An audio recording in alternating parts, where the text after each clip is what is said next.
Hello students, आज हम अपने बीएनएस की सीरीज़ को कंटिन्यू करते हैं और ये हमारा लेक्चर नंबर 4 है। आई होप आपने मेरे प्रीवियस लेक्चर्स देखे हैं, लेक्चर नंबर 1, 2 एंड 3, जिसमें हमने बीएनएस का बेस बनाया है, जिसमें हमने देखा है कि बीएनएस कैसे लागू हुआ, आईपीसी में क्या मॉडिफिकेशन की जिससे हमको बीएनएस मिला, बीएनएस कहाँ कहाँ लागू होता है। अब हमारा जो करंट टॉपिक चल रहा है वह है डेफिनेशंस। ये लेक्चर सीरीज आपकी judiciary, APO, JLO, banking, LLB सब एग्जाम में इंपॉर्टेंट रहेगी। आपने प्रीवियसली देखा सेक्शन नंबर 2। सेक्शन नंबर 2 आपकी बात करता है डेफिनेशंस की, जिसके अंदर हमने देखा सेक्शन नंबर 2 का सबसेक्शन 1, सबसेक्शन 2 एंड सबसेक्शन 3, जो बात करता है आपके एक्ट के, एनिमल और चाइल्ड के बारे में। अब हम इसी को कंटिन्यू करते हैं और आज का टॉपिक देखते हैं, जो है हमारा counterfeit, subsection number 4, counterfeit. Counterfeit किसे कहते हैं?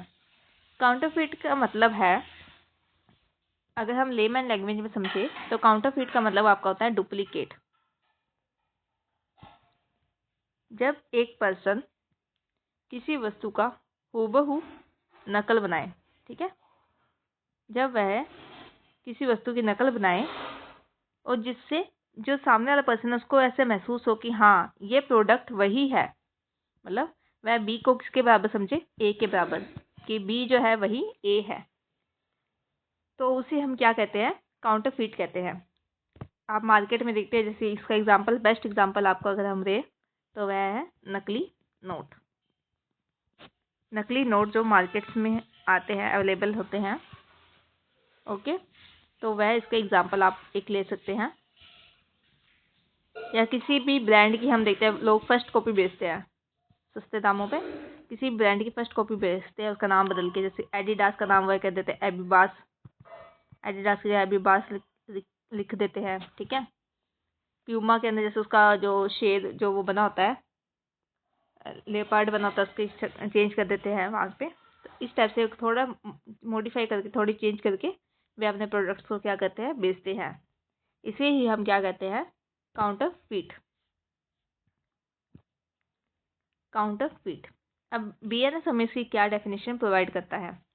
बीएनएस कहता है a person is said to counterfeit.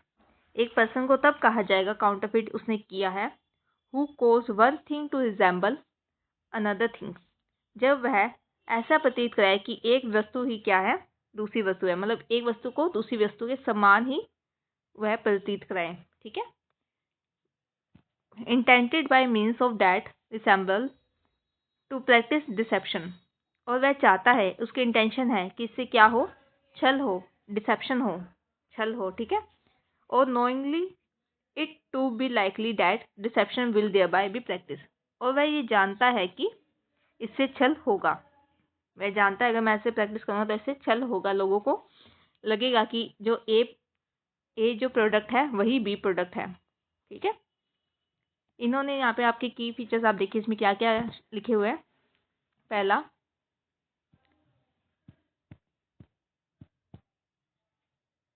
Resemble,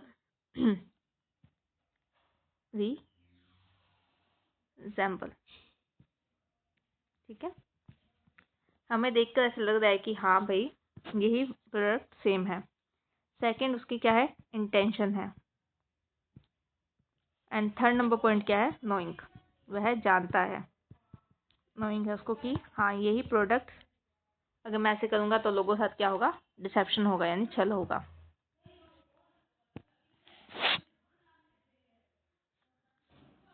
अब हम इसके एक्सप्लेनेशन देखते हैं। एक्सप्लेनेशन 1 आपको क्या कहता है? एक्सप्लेनेशन 1 कहता है it is not essential to counterfeiting that the imitation should be exact. ये जरूरी नहीं है कि जो प्रोडक्ट है आपका हूबहू वैसा लगे, ठीक है। अगर मैंने किसी शूज़ को कॉपी किया है, मान लो मैंने रीबॉक के शूज़ लिए, उसको मैंने कॉपी किया, तो एग्जैक्ट ऐसा नहीं होना चाहिए कि भाई हाँ वो शूज़ जैसा लगे ही, मतलब अगर मैंने थोड़ा सा भी उसमें फ़र्क किया, ठीक है, थोड़ा भी प्रोडक्ट में फ़र्क करके अगर मैं उसको रीबॉक के नाम से बेच रही हूँ, तब भी माना जाएगा कि मैं क्या कर रही हूँ, काउंटरफीट कर रही हूँ। डजंट मीन कि आपका प्रोडक्ट बिल्कुल ही सेम होना चाहिए। एक्सप्लेनेशन 2 कहता है when a person cause one thing to resemble another thing and a resemblance is such that a person might be deceived by thereby, it shall be presumed. तो यह माना जाएगा, it shall be presumed, until the contrary is proved that the person so caused the one thing to resemble the other thing, intend by means of that resemblance to practice deception, or knowing it likely to deception would thereby be practice. अगर हमें ऐसा लगता है कि एक चीज़ दूसरी चीज़ की तरह लग रही है, ठीक है, तो हम ये मान के चलेंगे कि जिस पर्सन ने ये काम किया है, ठीक है, तो हम ये मान के चलेंगे कि जिस पर्सन ने काम किया है, शैल प्रिज्यूम करेंगे यहाँ पे हम कि उसकी क्या थी, उसकी इंटेंशन थी और उसको नॉलेज भी था। ये दो चीज़ हम प्रिज्यूम करेंगे। पहला आता है पॉइंट आपका यहाँ पे, इमिटेशन आपकी जरूरी नहीं है कि सेम हो, मतलब वो प्रोडक्ट हूबहू आपका सेम हो ऐसा जरूरी नहीं है।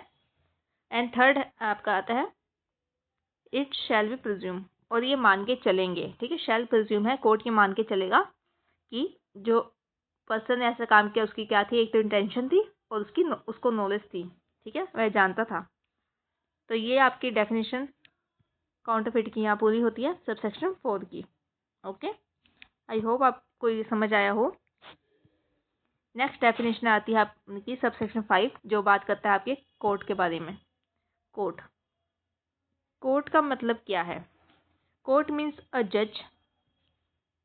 जज, ठीक है, who is empowered by law to act judicially alone, और बॉडी ऑफ जजेस who is empowered to act judicially as a body. When such जज और बॉडी ऑफ जजेस इज एक्टिंग जुडिशियली, तो उन्हें क्या कहा जाएगा? कोर्ट।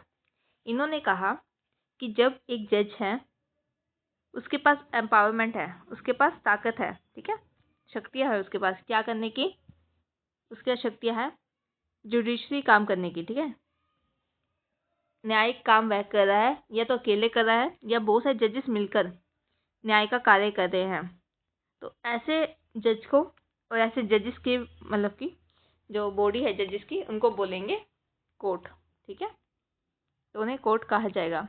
ये डेफिनेशन आपकी सिंपल सी है। इसमें दो पर्सन्स की बात हुई आपके, एक तो इंडिविजुअल जज की, ठीक है, एक जज की बात हुई, यानी इंडिविजुअल जज की बात की हुई है, और एक बॉडी ऑफ जजेस, मतलब एक से ज़्यादा जजेस की भी बात यहाँ पे इन्होंने की है।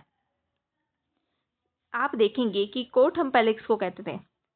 कोर्ट हम पहले कहते थे जो किंग्स के पैलेस होते थे। आपको पता था राजा महाराजा के टाइम में वह अपने पैलेस में ही वह कोर्ट लगाया करते थे, ठीक है, मामले सुनते थे, तो उसको ही हम पहले कोर्ट कहते थे। लेकिन बाद में हमने इसको क्या कर दिया, एक ऐसी जगह बना दी, मतलब कोर्ट की डेफिनेशन में हमने क्या कहा कि कोर्ट एक ऐसी जगह है जहाँ पे जस्टिस हुआ होता है, ठीक है, जस्टिस इज एडमिनिस्ट्रेड, जहाँ पे जस्टिस कराया जाता है। ओके, परंतु अगर जब एक जज क्या कार्य कर रहा है, जब आपका एक जज सिर्फ एडमिनिस्ट्रेटिव वर्क कर रहा है, ठीक है, एडमिनिस्ट्रेटिव अगर वो वर्क कर रहा है, तो ये नहीं माना जाएगा कि वह क्या कर रहा है, कोर्ट का कार्य कर रहा है, तब उस फंक्शंस को हम कोर्ट में के अंदर इंक्लूड नहीं करेंगे। तो ये नॉर्मल डेफिनेशन थी आपकी कि जज कोर्ट क्या होता है। कोर्ट दो पर्सन है, एक तो इंडिविजुअल जज है आपका, एक बॉडी ऑफ जजेस है जो क्या कर रहे हैं, जो जुडिशरी का काम कर रहे हैं, ओके, जुडिशियल काम कर रहे हैं। इसके आपके दो केस लॉ आते हैं। पहला केस आता है Naresh Mirajkar versus state of Maharashtra, ठीक है, 1967 का आपका केस आता है। Naresh versus state of Maharashtra का केस 1967 का आपका आता है, जिसमें ये माना गया था कि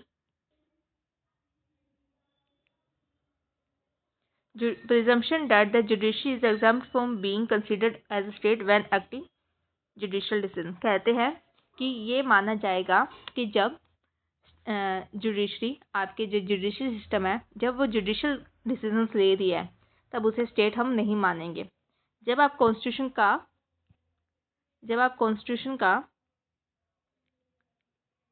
आर्टिकल नंबर 12 पढ़ते हैं,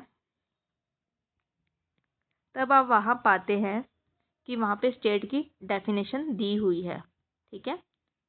तो जब आप ये आर्टिकल आप डिटेल में पढ़ेंगे, तब आप वहाँ पढ़ेंगे कि स्टेट में क्या क्या इंक्लूड होता है, स्टेट में क्या क्या आपके इंक्लूड होते हैं।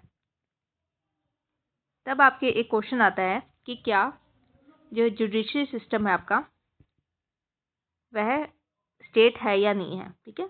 क्योंकि आर्टिकल्स जो आपके फंडामेंटल राइट्स है उनको लागू करने की शक्ति किसके पास है, स्टेट के पास है, ठीक है। उसको उनके ऊपर स्टेट के ऊपर लाइबिलिटीज़ है और राइट्स है फंडामेंटल राइट्स के रिलेटेड।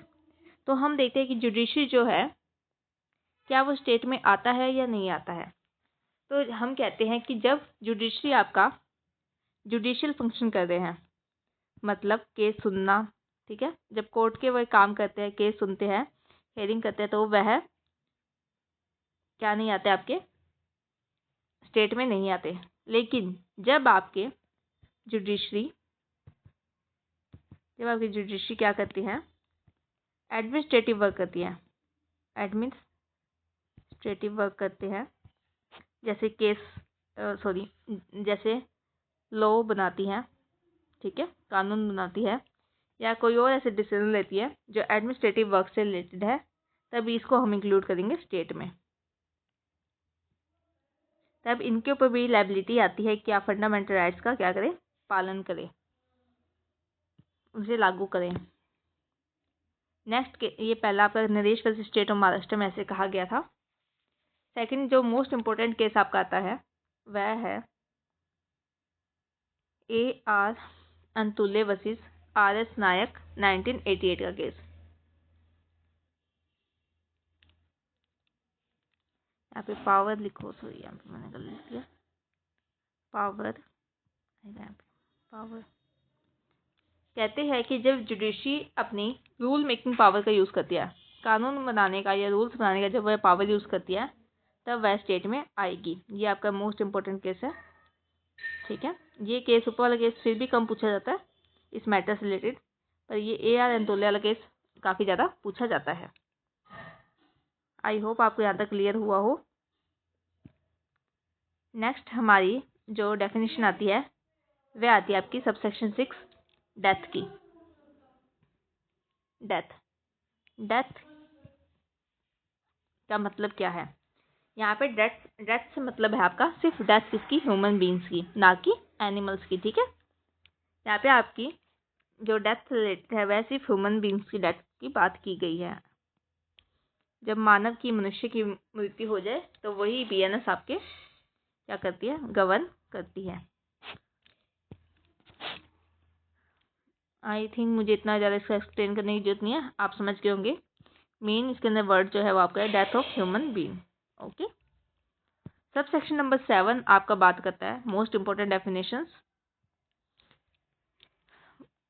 इसके अंदर आता है आपका सब सेक्शन 7 जो बात करता है डिसऑनेस्टली की, ठीक है।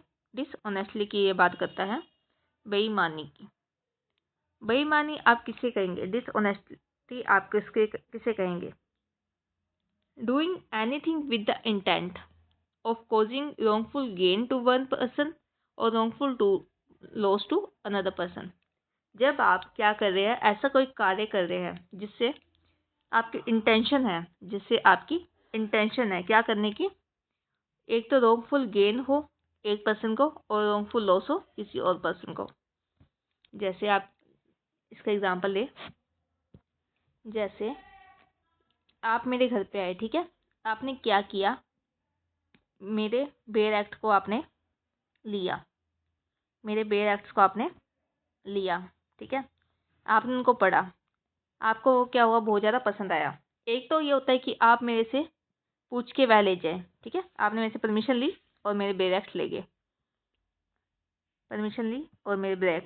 गए, तो इससे क्या मुझे कोई लॉस हुआ, कुछ हुआ नहीं हुआ, ठीक है, रॉन्गफुल लॉस मुझे कुछ नहीं हुआ, क्योंकि मुझे पता है कि मेरे बेयर एक्ट आपके पास है, इससे मुझे कोई लॉस नहीं हुआ। लेकिन ऐसे क्या हुआ, ए पर्सन मेरे घर पे आके क्या किया, मेरे बेयर एक्ट देखे, उन्होंने देखा कि भाई मैम ने तो बहुत अच्छे नोट्स बना रखे हैं बेयर एक्ट में, अगर मैं इसे ले जाऊं बेयर एक्ट को तो मेरे एग्ज़ाम में हेल्प होगी।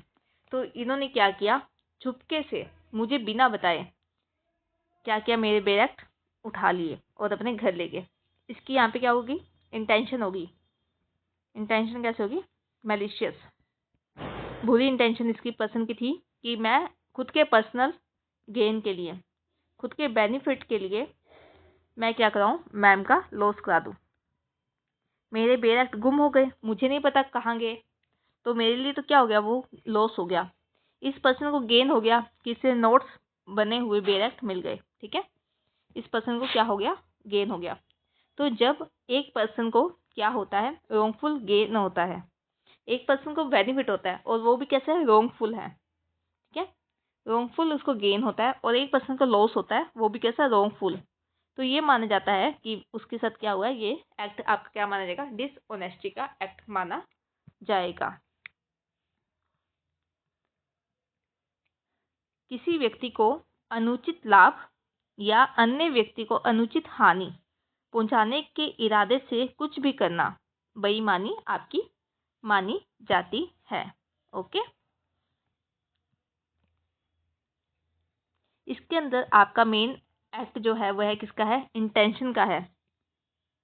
ऐसे नहीं हुआ था कि ए ने गलती से मेरा बेयर एक्ट ले लिया। ठीक है, मतलब वह अपने बेयर एक्ट डाला था बैग में और उसने गलती से मेरा बेयर एक्ट उठा लिया, ऐसा नहीं हुआ। उसका इंटेंशन था, उसने सोचा ऐसे कार्य करने के लिए, उसके मन में क्या हुआ, थॉट आए, उसकी इंटेंशन हुई कि मैं ये कार्य करता हूँ। तो यहाँ पे मेन वर्ड आपका क्या आता है, इंटेंशन आता है। ठीक है, और आपका जो डिसऑनेस्टी का एक्ट है वो हमेशा रिलेट करेगा प्रॉपर्टी से। कोई ना कोई आपकी क्या होगी, प्रॉपर्टी होगी। ठीक है, चाहे मूवेबल चाहे इमूवेबल, कोई ना कोई आपकी प्रॉपर्टी होगी, तभी आप क्या मानेंगे कि एक्ट कैसा हुआ है, डिसऑनेस्टी का एक्ट हुआ है। इससे क्या होगा, इससे एक पर्सन को तो आपके रोंगफुल गेन होगा और एक पर्सन को रोंगफुल लॉस होगा। ओके, यहाँ पे एक एग्जांपल और दिया हुआ है। If A finds a ring belonging to B on a table in B's room and remove it from his own use, A's act is dishonest since it is amount to wrongful gain to A and wrongful loss to B. So dishonest is an intention.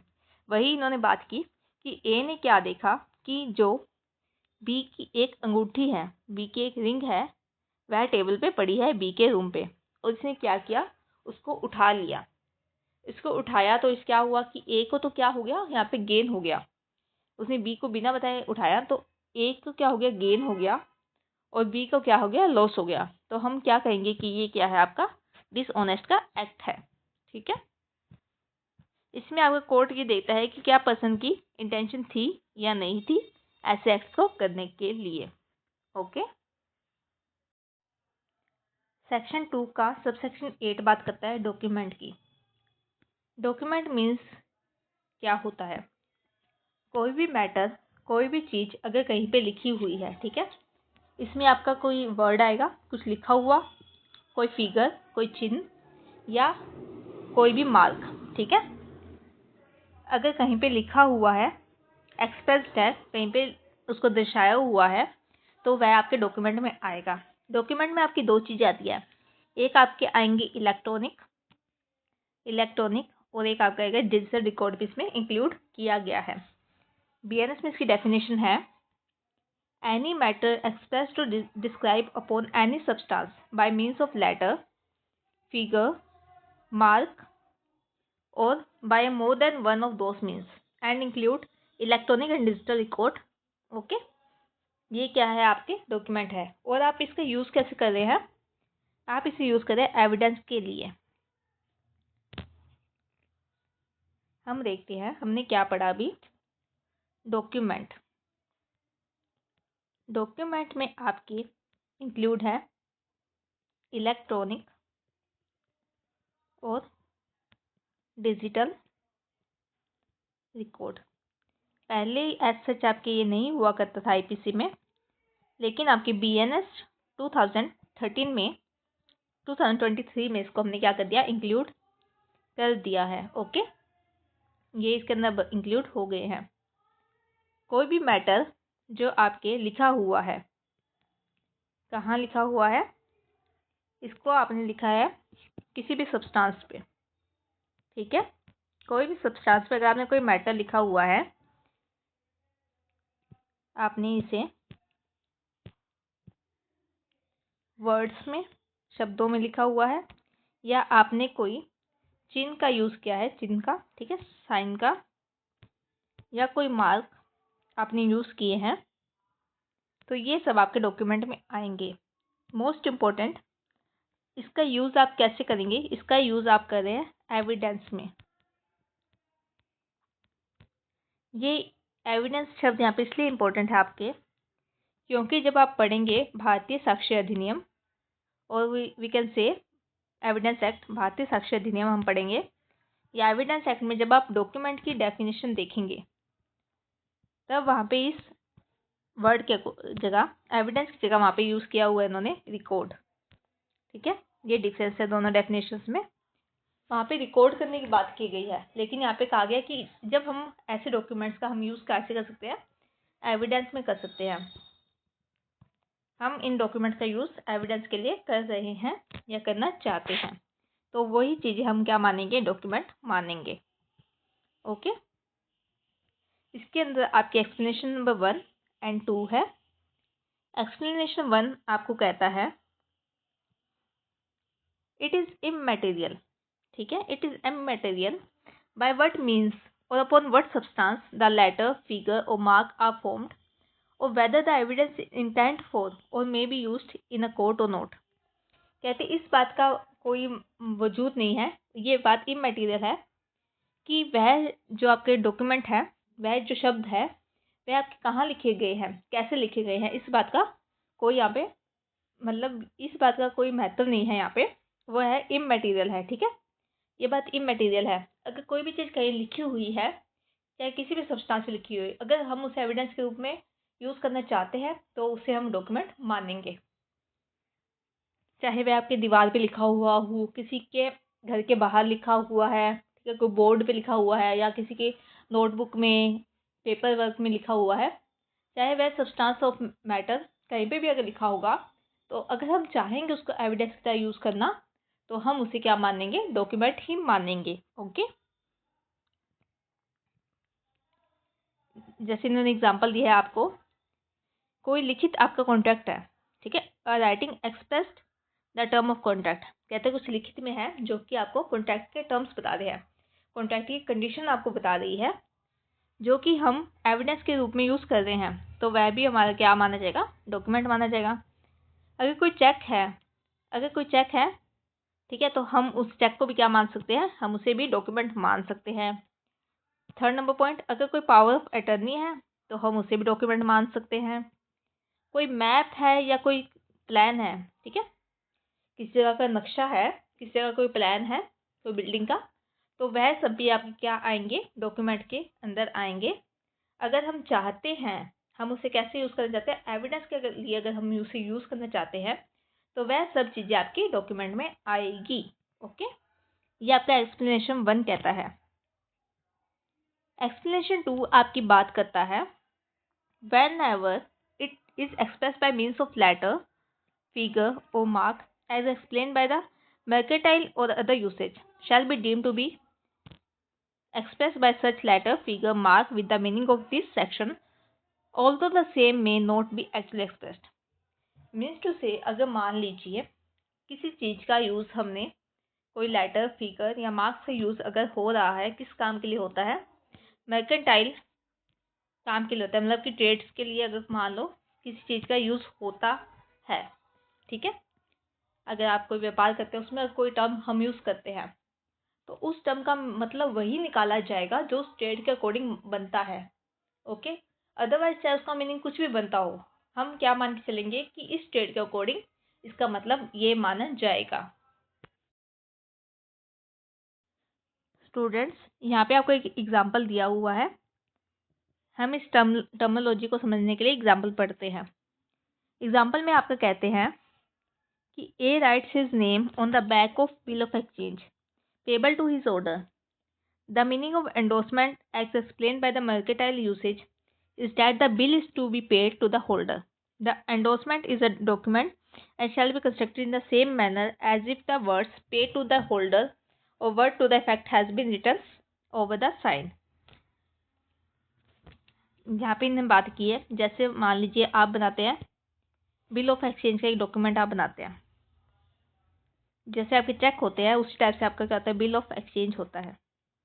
जिन बच्चों ने negotiable instrument act पढ़ा है वह इस बात को अच्छे से समझते होंगे, और अगर जिन्होंने नहीं पढ़ा तो वह इस बात को समझे यहाँ पे कि जैसे आपका चेक होता है, चेक आप क्या कहते हैं, चेक आप बैंक, आपने चेक बनाया, ठीक है, आपने बनाया चेक, चेक आप बना के आपने दिया चेक ए को कहा कि आप मेरे बैंक में जाए, ठीक है, आप मेरे बैंक में जाए और जब आप बैंक में जाकर मेरा चेक देंगे, ठीक है, ये वाला चेक जो मैंने बना के दिया आपको जितने अमाउंट का, आप ये चेक जब जाके बैंक में देंगे तो बैंक आपको इस चेक में जितनी अमाउंट लिखी हुई है वह देगा।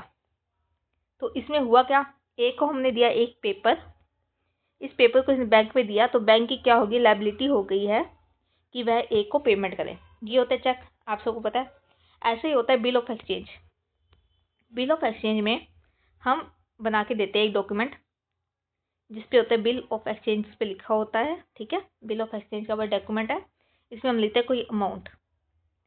फिर ये डॉक्यूमेंट हम देते हैं किसी पर्सन को, सपोज हमने ये डॉक्यूमेंट दिया ए को, और ये हमेशा बनता है, चेक आपका बनता है बैंक के लिए, लेकिन बिल ऑफ एक्सचेंज आपका बनता है किसी और पर्सन के लिए। सपोज बी के लिए हमने बिल ऑफ एक्सचेंज बनाया, ए को हमने कहा कि आप ये बिल ऑफ एक्सचेंज लीजिए और ये जाके जब आप बी को देंगे, ठीक है, तो इसके एक्सचेंज में वह बिल आपको, बी आपको क्या देगा, इस बिल के एक्सचेंज में बी आपको क्या करेगा, पेमेंट करेगा। ये होता है बिल ऑफ एक्सचेंज। इसके अंदर बिल ऑफ एक्सचेंज में आपके पास टू टाइप्स के आते हैं। बिल ऑफ एक्सचेंज आपके टू टाइप्स के होते हैं, एक होता है होल्डर, ठीक है, एक तो होता है होल्डर जिसके पास वह चेक है वह, और सेकंड टर्म में आपकी आती है इसके अंदर, सेकंड आपकी आती है इसके अंदर होल्डर इन ड्यू कोर्स। अगर मैंने बिल ऑफ एक्सचेंज बना के दिया एक पार्टी को, इसके ऊपर मैंने कुछ नहीं लिखा, ठीक है, तो जिस पार्टी को मैंने बना के दिया है ये, तो वह ही उसको क्या कर सकता है, करा सकता है, इसकी पेमेंट करा सकता है। मतलब ए ही क्या कराएगा, इस बिल ऑफ एक्सचेंज की पेमेंट कराएगा। लेकिन अगर मैंने इस बिल ऑफ एक्सचेंज के पीछे मैंने नाम लिख दिया सी का, तो सी के पास भी पावर है क्या करने की, कि वह इसको क्या कर सकता है, बिल ऑफ एक्सचेंज को पेमेंट करा सकता है, ठीक है। तो ये हो गया एंडोर्स करना। तो इन्होंने कहा कि जैसे अगर मैं किसी का नाम लिख देती हूँ back of the bill of exchange, अगर मैंने किसी का नाम लिख दिया तो ये माना जाएगा कि मैंने उस पर्सन को क्या किया, एंडोर्स किया है कि अब इसकी पेमेंट वह पर्सन भी करा सकता है। मैंने इसको भी क्या दे दिया, अधिकार दे दिया। तो नॉर्मल एंडोर्समेंट का मीनिंग चाहे कुछ भी होता हो, लेकिन जो आपके मर्केंटाइल यूसेज है, जो आपका ट्रेड का यूसेज है, इसके अंदर हम क्या मानते हैं कि अगर किसी बिल ऑफ एक्सचेंज के पीछे किसी पर्सन का नाम लिखा हुआ है तो ये माना जाएगा कि वह एंडोर्स किया है, ठीक है। तो ये यहाँ पे आपके टर्म आती है समझ। डॉक्यूमेंट, डॉक्यूमेंट से हम क्या समझे अभी तक, हमने समझा डॉक्यूमेंट से कि कोई भी वर्ड, सब्सटेंस, मैटर अगर कहीं पे लिखा हुआ है, ठीक है, चाहे वह लेटर में लिखा हुआ है, फिगर में या मार्क्स में, और हम चाहते हैं उसको कैसे यूज़ करना, एविडेंस की तरह हम उसे यूज़ करना चाहते हैं, तो वह हमारा डॉक्यूमेंट होगा। एक्सप्लेनेशन 1 एंड एक्सप्लेनेशन 2 इसके अंदर आपको प्रोवाइड कराई हुई है, ओके।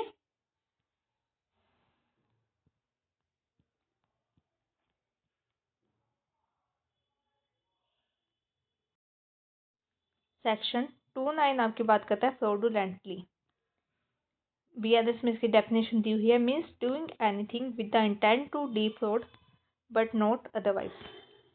अगर आपने कोई कार्य किया है, किस लिए किया है, किसी को डिफ्रॉड करने के लिए, किसी को धोखा देने के लिए, तो ऐसा माना जाएगा कि आप वह कार्य फ्रॉडुलेंटली कर रहे हैं। यहाँ पे मोस्ट इम्पोर्टेंट वर्ड जो आता है आपका वो आता है टू डिफ्रॉड, ठीक है। इस डेफिनेशन में सबसे मेन पॉइंट अगर हम कहते हैं, बात करते हैं मेन पॉइंट की, तो वह आपका आता है टू डिफ्रॉड, मतलब किसी को धोखा देने के लिए हम क्या कर रहे हैं, कोई कार्य कर रहे हैं, ठीक है, तो इसको कहते हैं defraud. Intention to defraud is a key element of the term fraudulently, ठीक है। The intention with which an act is done is very important in determining whether the act is done fraudulently or dishonestly. इन्होंने कहा कि जो आपकी intention है वह most important है इस बात को पता लगाने के लिए कि आप कार्य फ्रॉडुलेंटली कर रहे हैं या डिसऑनेस्टली कर रहे हैं। हमने देखा कि फ्रॉड में हमने पढ़ा, फ्रॉडेंटली में हमने पढ़ा कि क्या इंटेंशन होनी चाहिए, टू डी फ्रॉड, किसी को धोखा देने के लिए हमारी क्या होनी चाहिए, इंटेंशन होनी चाहिए। वही जब हमने डिसऑनेस्ट पढ़ा था तब हमने देखा था वहाँ पे कि हमारी इंटेंशन क्या होनी चाहिए, रॉन्गफुल गेन की या रॉन्गफुल लॉस की। ठीक है, वहाँ पे हमारी इंटेंशन ये थी, यहाँ पे हमारी इंटेंशन सिर्फ धोखा देने की है। ओके, गेन और लॉस की कोई बात नहीं हो रही है। अगर हम किसी को धोखा दे रहे हैं तो वह भी आपके फ्रॉड में आएगा।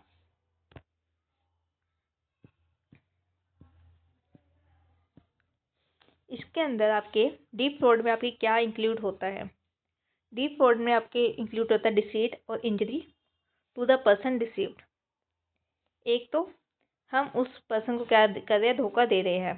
सेकंड, हम उसे चोट पहुंचाना भी इसमें शामिल है। ठीक है, हम चाहते हैं कि उसको चोट भी पहुंचे और साथ में उसको डिसीट भी हो, धोखा भी हो उसके साथ। Intent to defraud is established only when the deception has as its aim some advantage or likelihood of advantage to person who causes deceit or some kind of injury to other person. That's it. इसमें हम चाहते हैं कि धोखा भी हो और injury भी हो। ओके, तो वो आपका डिफ्रॉड में आ जाएगा। आपका केस आता है एक डॉक्टर विमल वर्सेस दिल्ली एडमिनिस्ट्रेटिव 1960 का केस इसमें आता है। इस केस में हमें बताया था कि डी फ्रॉड में आपके डिसीट का एलिमेंट भी इंक्लूड है। ओके, लेकिन जो आपका डिसीट का एलिमेंट है, धोखाधड़ी का आपका एलिमेंट जो है वह आपका डिसऑनेस्टली में नहीं आता है। धोखा देने की कोई बात डिसऑनेस्ट में नहीं कही गई है। वहाँ पे सिर्फ ये कहा है कि मुझे गेन हो और अगली पार्टी को लॉस हो, यानी एक पर्सन को गेन हो और एक पर्सन को लॉस हो। वहाँ पे धोखा देने की कोई बात नहीं हुई थी। ठीक है, लेकिन फ्रॉड में आपका क्या है, फ्रॉड में आपका इंक्लूड है एलिमेंट, वो इंक्लूड है आपका धोखा देना। ओके, जैसे जब आपने पढ़ा डिसऑनेस्ट की बात आपने की, तो वहाँ पे आपके पास कैसा लॉस आता है, या तो पिक्यूनरी लॉस आएगा या इकोनॉमिकल लॉस आएगा। मतलब पैसों से रिलेटेड अगर लॉस होता है तो हम मानेंगे डिसऑनेस्ट का केस है ये। ओके, क्योंकि डिसऑनेस्ट बात करता है रॉन्गफुल गेन और रॉन्गफुल लॉस की बात हमसे करता है। कि इसका नाम आप याद रख लीजिए, डॉक्टर विमल वर्सेस दिल्ली एडमिनिस्ट्रेशन केस 1963 का। फिर आपके पास आते हैं most important means point of view से आपके पास आता है कॉन्सेप्ट, वह है आपका difference between dishonestly and fraudulently. Okay, dishonestly and fraudulently. I think PPT थोड़ी सी ऊपर नीचे हो गई है, हम इसको देखते हैं। पहला क्या है इसके अंदर आपका, डिसऑनेस्टली एंड फ्रॉडुलेंटली। ओके, ये दो टर्म्स आपके पास आती है। पहली बात करते हैं इंटेंट, हमारी क्या इंटेंशन है। हमने देखा डिसऑनेस्ट में हमने क्या चीज़ दो देखी, एक तो हमें होना चाहिए रॉन्गफुल गेन होना चाहिए, एक रॉन्गफुल लॉस होना चाहिए। वहीं अगर हम बात करते हैं फ्रॉडुलेंट की, तो वहाँ पे आपके पास है कि हम क्या चाहते हैं कि किसी साथ क्या हो, डिफ्रॉड हो, धोखा हो, या टू डिसीव, हम उसे धोखा देना चाहते हैं। पहले में ये अगर नॉर्मल आपने डेफिनेशन की बातें इसमें लिख दी है। सेकंड पॉइंट आपका आता है वह है डिसाइड, धोखा देना। हमने देखा डिसऑनेस्ट में धोखे देने वाली कोई बात हमने नहीं देखी थी, लेकिन हमने फ्रॉडुलेंट में देखा, हम वहाँ चाहते थे धोखा देना, डिसाइड करना हम चाहते थे। टाइप ऑफ इंजरी, इंजरी किस प्रकार की हमें आएगी, हमने देखा कि जो आपका डिसऑनेस्टी था वहाँ पे आपकी प्राइमरी इंजरी इन्वॉल्व थी। मीन्स आपको स्टार्टिंग में इंजरी हो रही है पैसे से रिलेटेड चाहे कैसे भी। ठीक है, लेकिन फ्रॉडुलेंट में आपको क्या है, फ्रॉडुलेंट में आपको इंजरी हो रही है, वो है इंजरी जो है वो है बॉडी, माइंड और रेपुटेशन की। ठीक है, रिलेशनशिप कैसा है, ये एक ब्रॉडर कॉन्सेप्ट है। ठीक है, ये बहुत ही ज़्यादा ब्रॉडर है, मतलब फैला हुआ कॉन्सेप्ट है। वहीं पे फ्रॉडुलेंट जो है वो नैरो कॉन्सेप्ट है। इसको मैं आपको साफ साफ लिख के दे देती हूँ। हमने देखे पॉइंट्स,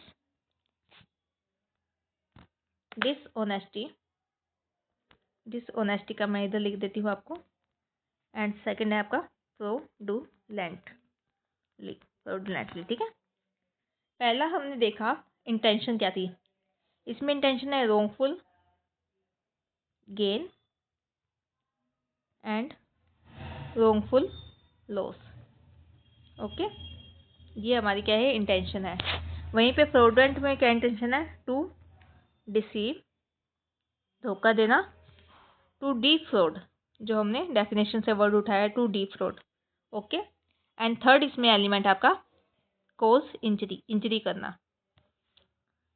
फिर इसमें डिसऑनेस्टी में आपकी डिसेट की जो आपका एलिमेंट है, डिसेट करने का, धोखा देने का एलिमेंट नॉट प्रेजेंट। वहीं आपके फ्रॉडुलेंट में डिसेट यानी धोखा करने का एलिमेंट क्या है, प्रेजेंट है। ओके, थर्ड पॉइंट आपकी बात करता है इंजरी की। हमने देखा कि डिसऑनेस्टली में हमें इंजरी कैसे होती है, इकोनॉमिक लॉस और गेन जो भी आपका होगा, यानी इंजरी, इकोनॉमिक इंजरी हमें होती है। वहीं पे जो फ्रॉडुलेंट है उसमें हमें बॉडी, माइंड, रेप्यूटेशन, ठीक है, ऐसी इंजरी हमें यहाँ पे होती है। रेप्यूटेशन, ऐसी इंजरी हमें यहाँ पे होती है। फोर्थ नंबर पॉइंट आपका है रिलेशनशिप। तो आपका जो डिसऑनेस्ट है ये ब्रॉडर कॉन्सेप्ट है, ठीक है, क्योंकि आपको पता है कि डिसऑनेस्ट यह फ्रॉड के बिना नहीं होगा, फ्रॉड इसमें इंक्लूड होता है। लेकिन आपका फ्रॉड क्या है, नैरो कॉन्सेप्ट है, इसमें आपका डिसऑनेस्ट इंक्लूड नहीं होता है। ओके, ये हिंदी में इसकी विपरीत।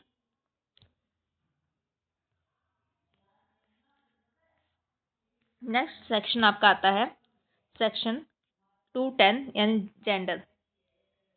जेंडर से आप क्या समझते हैं, जेंडर मतलब लिंग। इसमें इंक्लूड होते हैं आपके मेल, फीमेल। अब आपके इस नए बेयर एक्ट में यानी भारतीय न्याय संहिता में आपके ट्रांसजेंडर को भी इंक्लूड कर दिया गया है। पहले अगर आप पुराना आईपीसी देखेंगे तो वहाँ पे मेल एंड फीमेल ही थे, ट्रांसजेंडर वहाँ पे इंक्लूड नहीं थे। लेकिन अब इसमें ट्रांसजेंडर्स भी इंक्लूड कर दिए गए हैं आपके।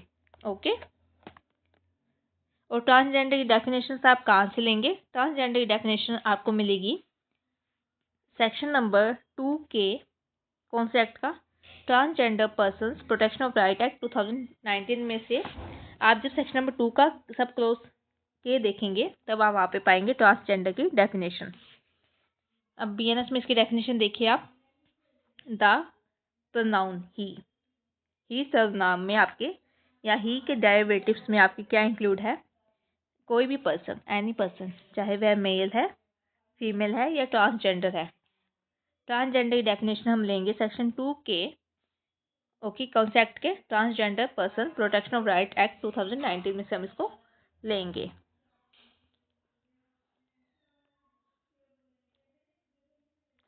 इसमें कहा गया है, आपका केस आता है Girdhar Gopal versus state. Girdhar Gopal versus state के केस में आपको कहा गया था, ये मध्य प्रदेश हाई कोर्ट का केस है। इसमें कहा गया कि जो आपका ही शब्द हमने यूज़ किया है सेक्शन 354 ऑफ आईपीसी में, जो हमने ही शब्द का यूज़ किया गया है मोडेस्टी में, वहाँ पे मेल और फीमेल दोनों आएंगे।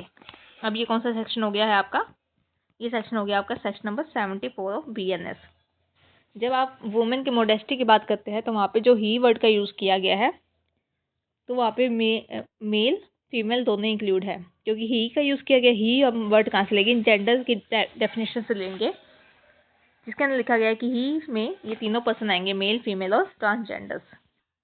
मोस्ट इम्पोर्टेंट जो केस आपका आता है इसके अंदर, ठीक है, वह आता है NALSA national legal service authority versus union of India 2014 का जो केस आपका आता है, मोस्ट इम्पोर्टेंट केस, ठीक है, आपका आता है, वह आता है नालसा का।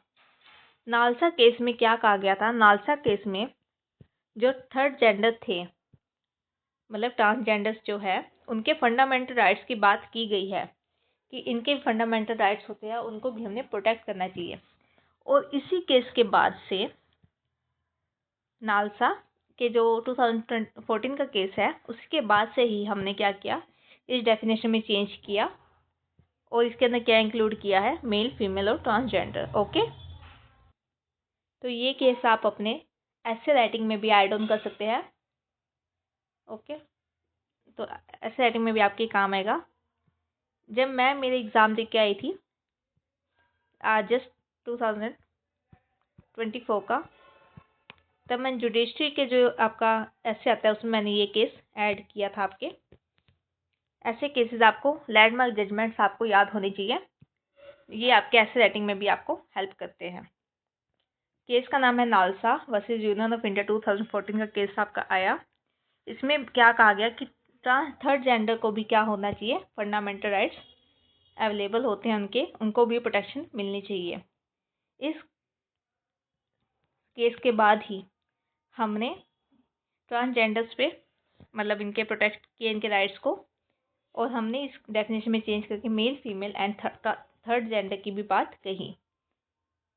और आपने देखा कि 2019 में फिर एक एक्ट आ गया जिसका नाम था transgender person protection of right act 2019।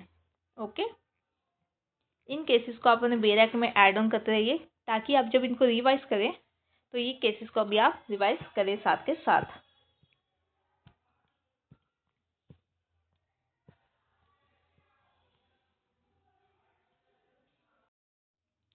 Section 2 का सबसेक्शन 11 बात करता है आपकी गुड फेथ की। गुड फेथ की बात करता है सद्भावना की। सद्भावना से आप क्या समझते हैं? Good faith, nothing is said to be done or believe in good faith which is done or believe without due care and protection. इन्होंने कहा कि कोई भी काम तब गुड फेथ का नहीं माना जाएगा, ठीक है, जब वह ड्यू केयर और अटेंशन से ना किया गया हो। मीन्स टू से यहाँ पे आपको दी गई है इन्होंने नेगेटिव डेफिनेशन। ये नहीं कहता आपको कि गुड फेथ क्या होता है, सद्भावना से कार्य करना क्या होता है। इन्होंने कहा कि अगर आप ड्यू केयर से, पूरी केयर के साथ अगर नहीं करते, अटेंशन के साथ आप नहीं करते किसी कार्य को, तो वह नहीं माना जाएगा कि आपने गुड फेथ में किया है। जो कोई उचित सावधानी या ध्यान के बिना किया गया हो, ठीक है, उचित सावधानी और ध्यान। तो अगर आपसे प्री पॉइंट ऑफ व्यू से इसमें क्वेश्चन पूछा जाएगा, अगर वह आपसे गुड फेथ की डेफिनेशन देते हैं तो आपके मेन पॉइंट यहाँ पे आते हैं due care and attention. Due care and attention, ठीक है। 211 इसकी बात करता है गुड फेथ की।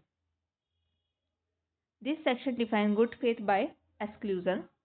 ये आपको सिर्फ एक नेगेटिव डेफिनेशन प्रोवाइड करा रहा है आपको।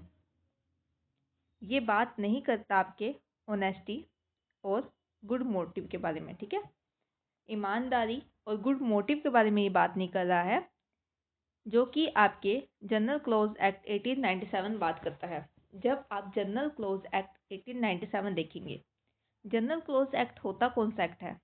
जनरल क्लोज एक्ट वह एक्ट है जो आपको डेफिनेशन प्रोवाइड करता है। कहीं पर भी अगर कोई डेफिनेशन नहीं दी गई है तो आप जनरल क्लोज एक्ट में वह डेफिनेशन प्राप्त कर सकते हैं, ठीक है। ये मेनली एक्ट आपको डेफिनेशन देता है, परिभाषा ये आपको देता है। इन्होंने कहा जब हम गुड फेथ की डेफिनेशन देखते हैं जनरल क्लोज एक्ट 1897 में, तब वह हमें पॉजिटिव बात करता है। वह कहता है कि हमने अगर कोई कार्य ऑनेस्टी यानी ईमानदारी से किया है, गुड मोटिव के साथ किया है, ठीक है, हमारी करने की उसकी नीयत अच्छी थी, हमारा मोटिव उसके पीछे अच्छा था, तो हम मानते हैं कि हमने काम गुड फेथ में किया है। लेकिन जब हम वीएनएस की बात करते हैं तब हम देखते हैं कि इन्होंने हमें एक नेगेटिव डेफिनेशन प्रोवाइड कराई है।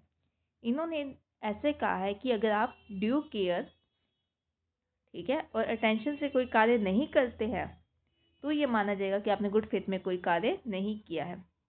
अब स्टूडेंट्स, हमें देखना क्यों ज़रूरी है कि गुड फेथ में काम हुआ है या नहीं हुआ है। अगर पर्सन ने केयर के साथ काम किया है, अटेंशन दे के काम किया है और फिर भी कोई ऑफेंस हो गया, तो पर्सन की तो कोई गलती नहीं है, उसने तो पूरी अपनी केयर के साथ कार्य किया था, टेंशन के साथ कार्य किया था, तो पर्सन की तो कोई गलती नहीं है। वो तो अनफॉर्चुनेटली काम हो गया। जैसे एक एग्जाम्पल इसका लेके चलते हैं। एक पर्सन है, वह क्या कर रहा है, वह पेड़ को काट रहा है, ठीक है, इसकी एक ब्रांच है, उसको वह पर्सन कट कर रहा है। उसके हाथ से क्या हुआ, उसके हाथ से गिर गई एस, मतलब कि आपकी कुल्हाड़ी एक्स उसके हाथ से गिर गई, ठीक है, कुल्हाड़ी उसके हाथ से गिर गई और नीचे एक पर्सन जा रहा था, ठीक है, उसके जाके हर्ट हो गया, मतलब उसकी कुल्हाड़ी वह लगी और उसके हर्ट हो गया। लेकिन इस पर्सन ने क्या किया था, इस पर्सन ने यहाँ पे एक बोर्ड लगाया था कि आप सावधानी से आगे जाएं क्योंकि आगे पेड़ों की कटिंग हो रही है, ठीक है। जब इस पर्सन ने बोर्ड लगाया तो इस पर्सन को ध्यान है कि भाई हाँ आगे कटिंग हो रही है, तो कोई भी एक्सीडेंट मेरे साथ हो सकता है। अगर इसने अपनी केयर दिखाई अपने टेंशन से कार्य किया तो ये पर्सन को क्या मिलेगा, ऑफेंस के अंदर ये नहीं आएगा। परंतु इस पर्सन ने अगर ऐसा कार्य नहीं किया है, अपने अटेंशन से कार्य नहीं किया है, तो ये क्या आएगा, इसको ऑफेंस माना जाएगा। इसलिए हम जब आगे बीएनएस पढ़ेंगे तब हम देखेंगे अगर किसी पर्सन गुड फेथ में कार्य किया है तो उस पर ऑफेंस नहीं लागू होता है, ठीक है, वह अपराध में नहीं आता है। इसलिए गुड फेथ की डेफिनेशन आपकी इम्पोर्टेंट है, क्योंकि हम पर्सन की सबसे पहले इंटेंशन देखते हैं कि पर्सन की इंटेंशन थी इस कार्य को करने के लिए या नहीं थी, ठीक है। तो गुड फेथ आपके उसको इंटेंशन को प्रूव करने में हेल्प करता है कि उस पर्सन की इंटेंशन थी, नॉलेज था या उसको उसका मन था ऐसे कार्य करने का। नेक्स्ट आपकी डेफिनेशन ये यहाँ पे मैंने एक्सप्लेन कर रखा है आपको सेक्शन।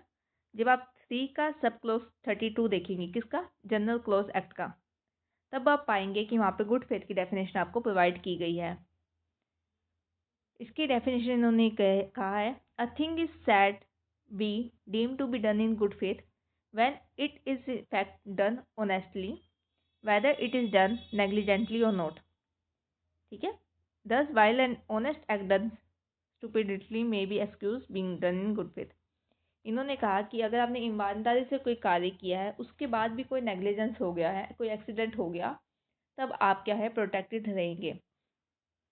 वैसे ऐसा चीज़ को कोई आपको डेफिनेशन प्रॉपर याद करने की जरूरत नहीं है, बट अगर ये क्वेश्चन आपसे मेंस में पूछ लिया जाए या फिर कोई केस लो ऐसा आ जाए जिसमें आपको देखना हो कि हाँ गुड फेथ में कार्य किया है या नहीं किया है, तब आप इस डेफिनेशन का रेफरेंस वहाँ पे लिख सकते हैं कि इस सेक्शन का रेफरेंस हम लिख के हम ये अपने केस लॉ में जजमेंट दे रहे हैं। नेक्स्ट आपकी जो डेफिनेशन आती है वह है सेक्शन नंबर 2 का सब क्लोज 12, जो बात करता है आपके गवर्नमेंट के बारे में। गवर्नमेंट से आप समझते हैं सरकार। सरकार आपको पता है 2 तरह की होती है, एक सेंट्रल गवर्नमेंट होती है, एक स्टेट गवर्नमेंट होती है, ठीक है। सेंट्रल गवर्नमेंट क्या होता है, केंद्र सरकार, और स्टेट गवर्नमेंट मतलब राज्य सरकार। आपको पता है कि जो बीएनएस है उसे लागू करने का किसके ऊपर है, जिम्मा किसके ऊपर है, वह आपकी गवर्नमेंट पे है। गवर्नमेंट लागू करेंगे कब, कैसे करेंगे, ठीक है। तो इसलिए जब गवर्नमेंट की बात आती है आपके, तो वो सेंट्रल गवर्नमेंट भी हो सकती है और स्टेट गवर्नमेंट भी हो सकती है। 212 आपकी बात करता है सेंट्रल गवर्नमेंट की और स्टेट गवर्नमेंट की। स्टूडेंट कई कई डेफिनेशन ऐसी है कि आपको सीधा सब क्लोज याद करना है और डेफिनेशन का नेम याद करना है, अंदर से उसके अंदर समझाने वाला कोई पॉइंट नहीं है। और इस टाइप की डेफिनेशंस आपके इतनी ज़्यादा पूछी भी नहीं जाती हैं। आप अगर अपना प्रीवियस ईयर के पेपर्स देखेंगे, आजकल का पैटर्न ऐसे हो गया है कि अगर आप बीएनएस देखेंगे तो बीएनएस में आप पाएंगे कि मेनली आपसे केस लॉ के ज़रिए सेक्शन पूछे जाते हैं।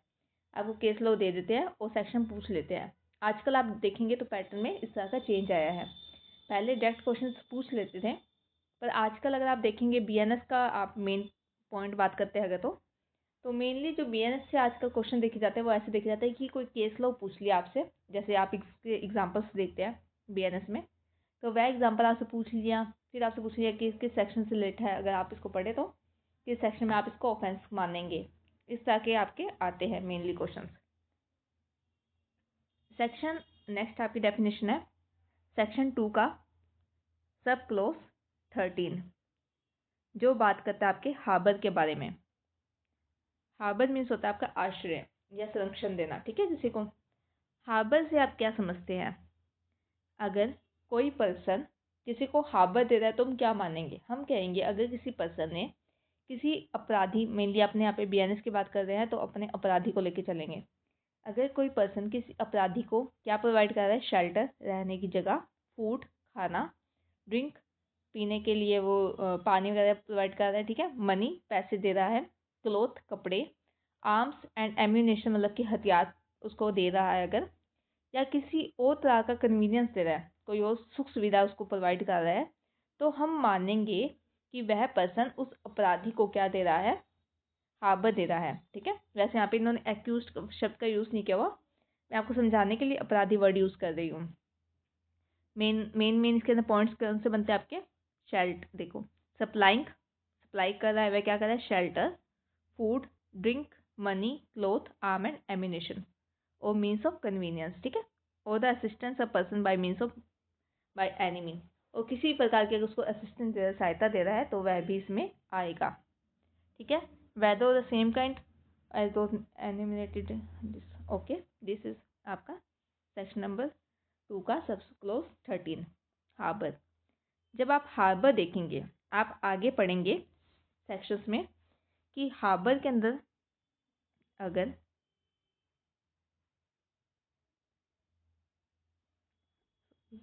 हार्बर के अंदर अगर एक वाइफ अपने हस्बैंड को हार्बरिंग कर रही है, मतलब उसको संरक्षण दे रही है, तो वह इस ऑफेंस में नहीं आएगा। मीन्स टू से अगर हस्बैंड आपका ऑफेंडर है, ठीक है, अपराधी है, अगर वह एक्यूज्ड है और वाइफ उसको शेल्टर प्रोवाइड कर रही है, क्लॉथ प्रोवाइड कर रही है, ठीक है, उसको छुपा रही है या और अदर कोई हेल्प कर रही है, तो वह वाइफ को अपने क्या मानेंगे? हम उसको हार्बरिंग में नहीं मानेंगे, ऐसे नहीं मानेंगे कि वह संरक्षण दे रही है, क्योंकि हम अगर अपने मोरल्स देखते हैं, अब अपने मौलिक अधिकार अगर आप बात करते हैं या हम एक रिलेशन की बात करते हैं, तो हस्बैंड और वाइफ रिलेशंस में है, तो हम ऐसे मान के चलते कि वाइफ की ड्यूटी है, मतलब अगर हम अपने इंडियन लॉ की बात करें, इंडियन लॉ की अगर हम बात करते हैं तो हम ये मान के चलते हैं कि वाइफ की ड्यूटी है अपने हस्बैंड को प्रोटेक्ट करना, ठीक है। उसी प्रकार हस्बैंड की ड्यूटी अपने वाइफ को प्रोटेक्ट करना। तो जब हम इंडियन लॉ की बात करते हैं तो हमने वाइफ को क्या दिया हुआ है? प्रोटेक्शन दिया हुआ है, मतलब वाइफ को हमने छूट दे रखी है एक तरह से कि अगर वह हस्बैंड को हार्बर कर रही है, ठीक है, हस्बैंड को ऑफेंस करा है, उसके कपड़े धो रही है, वह आके खून से सने हुए कपड़े धो रही है, उसको प्रोटेक्शन दे रही है, उसको खाना दे रही है, तो भी हम क्या कहेंगे कि वह हार्बर में नहीं आता है। तो एक ही केस आपका आता है जब हम आगे ऑफेंसेस अपने पढ़ेंगे, स्टेट के खिलाफ जो ऑफेंस होते हैं वहाँ पे हम देखते हैं कि हार्बर में लिखा होता है कि वाइफ को हार्बरिंग का ऑफेंस में नहीं माना जाएगा। आई होप आपको समझ आ गया हो।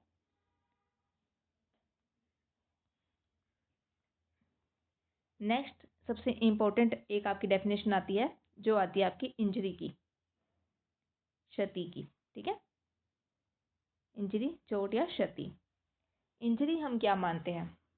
अगर कोई ऑफेंस होता है तो किसी पर्सन को क्षति पहुंचती है, इंजरी पहुंचती है, तो इंजरी की अगर हम बात करते हैं तो हमारे माइंड में आता है कि इंजरी तो सिर्फ बॉडी से रिलेटेड हो सकती है, लेकिन हमने हमारे बीएनएस ने इसको क्या किया है? डेफिनेशन को एक्सटेंड किया है, बढ़ाया है।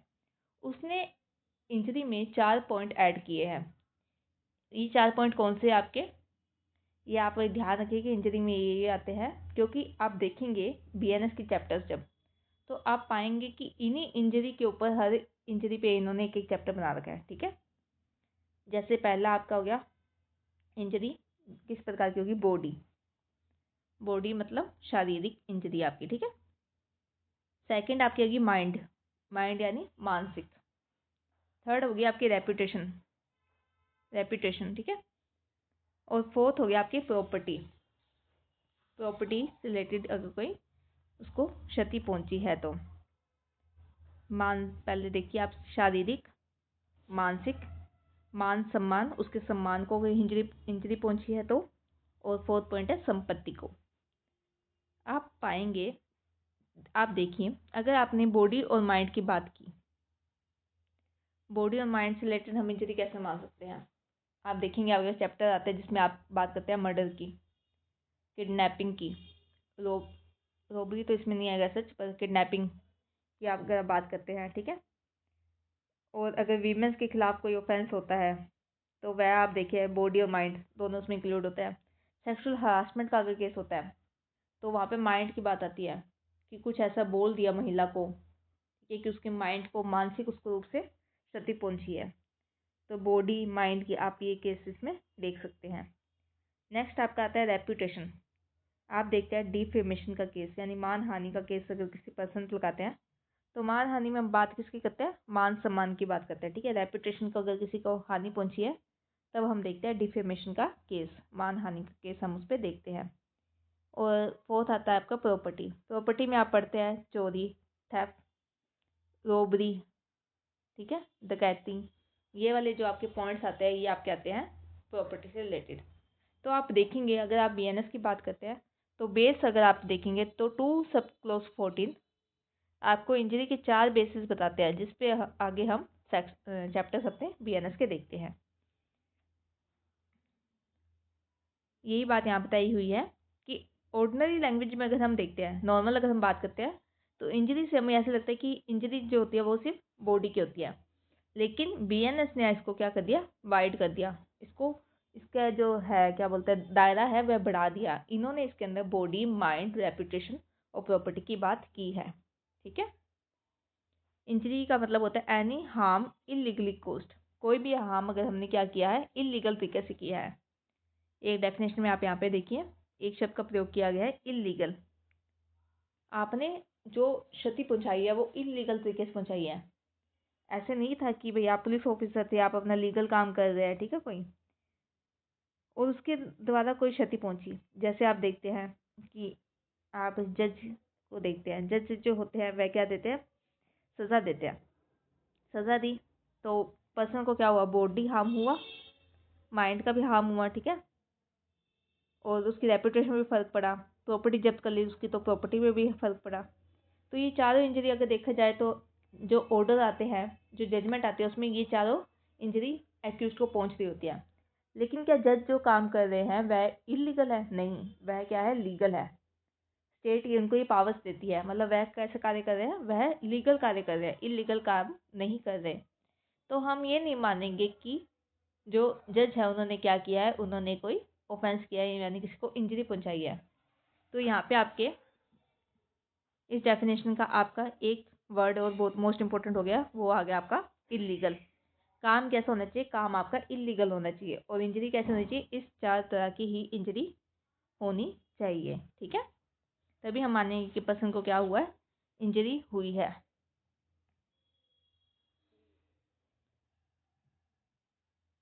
आई होप आपको ये सब क्लोज समझ आ गया हो। स्टूडेंट्स आप डेफिनेशन को इतनी अच्छी तरह से पढ़ लीजिए कि जब आप आगे ऑफेंसेस पढ़ें तो आपको ये सोचना ना पड़े कि भाई ये शब्द जो हमने यहाँ पे यूज़ कर रहे हैं तो इसका शब्द क्यों यूज़ कर रहे हैं। आप डेफिनेशन को इतना अच्छा तरह से समझ लीजिए, ठीक है, क्योंकि जब आप आगे ऑफेंसेस में डिफ्रेंशिएट करेंगे, जब पेपर में बैठ के आप उसको डिफ्रेंशिएट करेंगे कि ये ऑफेंस इसमें डेफिनेशन में आएगा या इस डेफिनेशन में नहीं आएगा, तब जो ये आपके सब सेक्शन 2 है वहाँ पे आपके बहुत ज़्यादा काम आने वाला है, ठीक है। अब नेक्स्ट सेक्शन अगर हम बात करते हैं तो आप देखेंगे सेक्शन नंबर 2 का सब क्लोज 15 बात करता है illegal and legally bound to do. Illegal और लीगली बाउंड टू डू का क्या मतलब होता है, यानी अवैध और कानूनी रूप से करने के लिए बाध्य। ऐसे चीज़ में समझाने वाली कोई बात नहीं है। अवैध हमें पता है, जो आपके कानून के खिलाफ कोई अगर कुछ होता है तो आप उन्हें उसको अवैध मानते हैं, और अगर आपको कानून ही कोई पावर दे दे तो हम उसको क्या मानेंगे कि कानूनी रूप से करने के लिए क्या था, बाध्य था। बीएनएस हमें इसकी डेफिनेशन देता है। बीएनएस हमें बताता है the word illegal is applicable to everything which is an offence.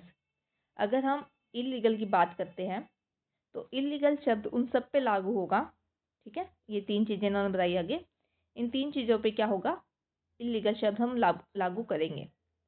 पहला आपका शब्द कौन सा आता है, प्रोहिबिटेड बाय लॉ। अगर कोई अपराध ऐसा है, पहला तो आपका शब्द आता है, मैं यहाँ हाईलाइट कर देती हूँ। पहला आपका आता है इलीगल में ऑफेंस, वह क्या होना चाहिए, अपराध होना चाहिए। दूसरा प्रोहिबिटेड बाय लॉ, कानून के द्वारा वह प्रतिबंध होना चाहिए, ठीक है, उस पर पाबंदी होनी चाहिए कानून के द्वारा।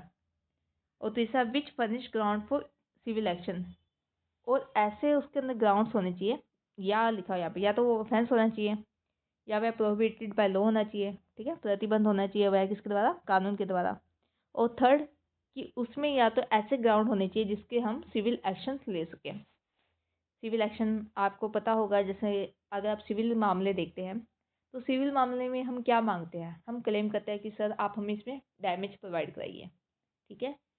तो डैमेजेस अगर हम मांगते हैं, ठीक है, हमारे क्षति होने पे जब हम पैसे के रूप में डैमेजेस अगर मांगते हैं, मॉनेटरी रूप में अगर हम मांगते हैं तो उसे हम डैमेज कहते हैं। तो अगर किसी भी मामले में अगर ये तीन चीज़ें हैं, या तो वह ऑफेंस है, या वह लॉ के द्वारा प्रतिबंध किया गया है, या उस पर हम सिविल एक्शंस के वह ग्राउंड बनते हैं, तभी हम कहेंगे कि वह काम कैसा है, वह काम इलीगल है। ओके,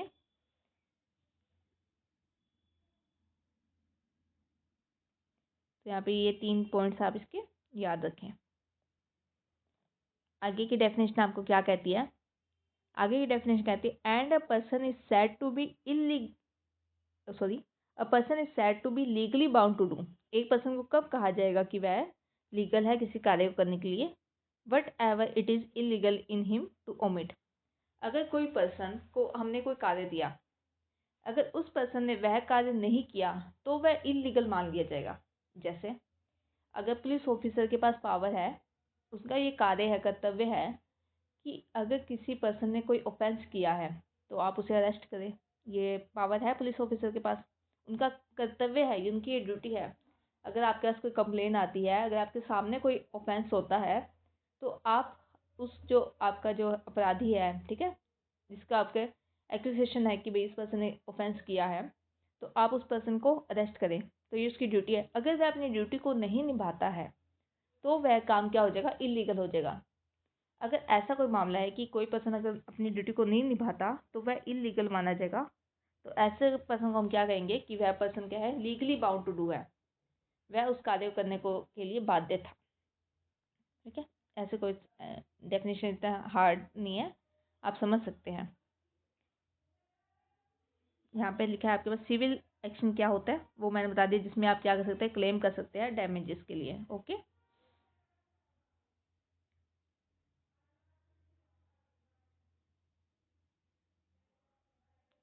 इन्होंने ऐसे कहा, एक यहाँ पे आपके आते हैं कि अगर आप डैमेजेस मांगते हैं, अगर आपको डैमेजेस क्लेम करना है तो आप कहाँ जाएंगे, आप जाएंगे इंडियन कॉन्ट्रैक्ट एक्ट। अगर मान लो कोई डैमेजेस अगर आपको लेने हैं तो हम देखते हैं डैमेजेस हमें कहाँ मिलते हैं, हम अगली संविदा देखते हैं, अगर अपने कॉन्ट्रैक्ट देखते हैं तो हम लेते हैं इंडियन कॉन्ट्रैक्ट एक्ट 1872 का रेफरेंस, और वहाँ पे जाते हैं सेक्शन नंबर 73 में। आगे आप इंडियन कॉन्ट्रैक्ट एक्ट पढ़ेंगे तब आप वहाँ पे इसको मैं प्रॉपर आपको समझाऊंगी, ठीक है। अभी आप ये याद करिए कि इंडियन कॉन्ट्रैक्ट एक्ट 1872 का जो सेक्शन नंबर 73 है वह बात करता है डैमेजेस के बारे में। अगर क्या होता है, अगर हमारी संविदा का उल्लंघन किया जाता है, ब्रीच किया जाता है कॉन्ट्रैक्ट का, अगर तो ठीक है।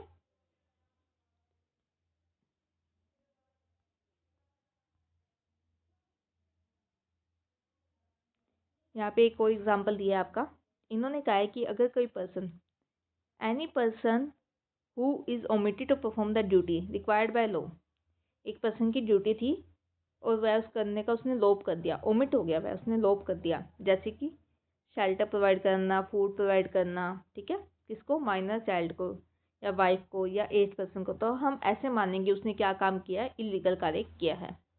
किसी पर्सन की ड्यूटी थी कि वह अपने माइनर चाइल्ड को शेल्टर प्रोवाइड करें, ठीक है,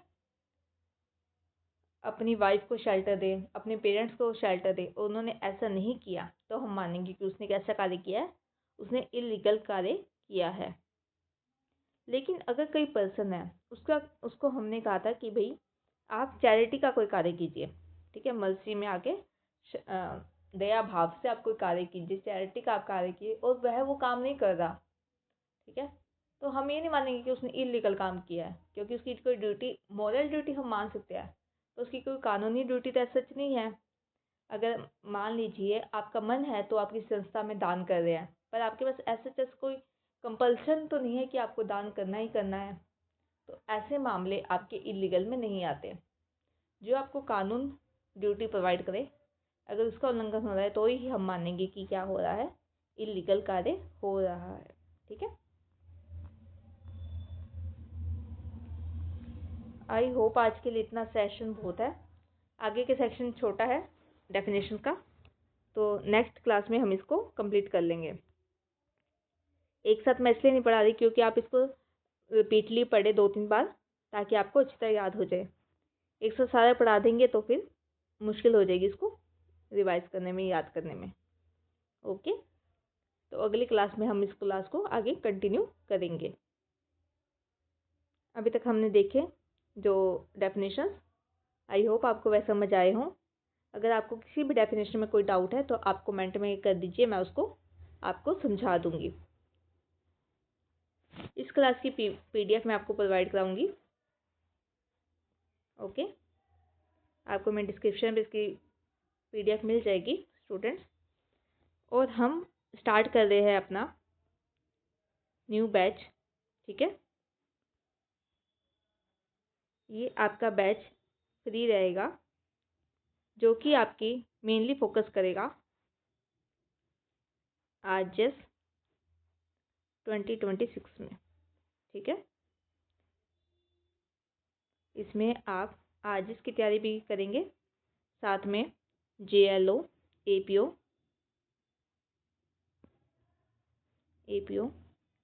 इसके भी आप तैयारी करेंगे, क्योंकि आपको पता है कि जो सिलेबस होता है वो लगभग सेम ही होता है, अगर आपने मेजर एक्ट्स अपने बेस्ट कर लिए। ठीक है, तो आप किसी भी स्टेट के जुडिशरी एग्ज़ाम दे सकते हैं, क्योंकि मेजर एक्ट तो आपको पता है सबके सेम ही आते हैं।